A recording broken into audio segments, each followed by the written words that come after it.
Margaret and her brothers, Paul and David, shared a small house on top of a hill just outside the village. It was so warm one summer's night that Margaret could not sleep. She sat up in bed in the darkness in her room, watching the moon move across the sky. Suddenly, something caught her eye. She saw two small yellow-green lights moving through the woods near the graveyard at the bottom of the hill. They looked like the eyes of some animal, but she could not make out what kind of creature it was.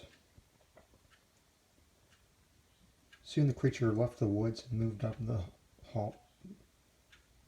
the hill towards the house.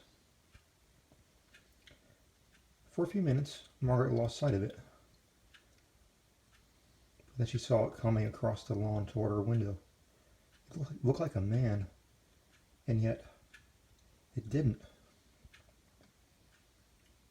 Margaret was terrified. She wanted to run from her room, but the door was next to her window. She was afraid the creature would see her and break in before she could escape. When the creature turned and moved in another direction, Margaret rushed for the door. But before she could open the door, it was back. Margaret found herself staring through the window at a shrunken face, like that of a mummy. Its yellow-green eyes gleamed like a cat's eyes. She wanted to scream, but she was so frightened that she could not make a sound. The creature broke the window glass, unlocked the window, and crawled inside. Margaret tried to flee, but the creature caught her.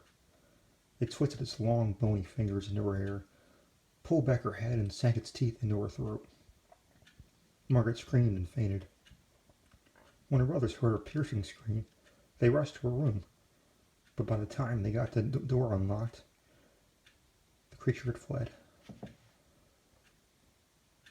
Margaret lay on the floor bleeding and unconscious. While Paul tried to stop the bleeding, David chased the creature down the hill toward the graveyard, but soon he lost sight of it. The police thought it was the work of an escaped lunatic who believed he was a vampire.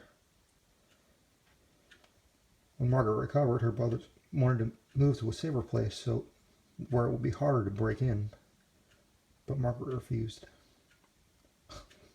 The creature would never come back. She was sure of that. But just in case, Paul and David began to keep loaded pistols in their rooms. One night, months later, Margaret was awakened by a scratching sound at the window. When she opened her eyes, there was the same shrunken face staring in at her. That night her brothers heard her cries in time. They chased the creature down the hill, and David shot it in the leg. But the creature managed to scramble over the graveyard wall and disappeared near an old burial vault. The next day, Margaret and her brothers watched as the sexton of the church opened the burial vault. Inside was a horrifying scene. Broken coffins, bones, and rotting flesh were scattered all over the floor. Only one coffin had not been disturbed. When the sexton opened it, there lay the creature with the shrunken face that had attacked Margaret. The telltale bullet was in its leg. They did the only thing they knew of to get rid themselves of a vampire. The sexton built a roaring blaze outside the vault and fed the shrunken body to the flames. They watched the body burn until nothing remained but ashes.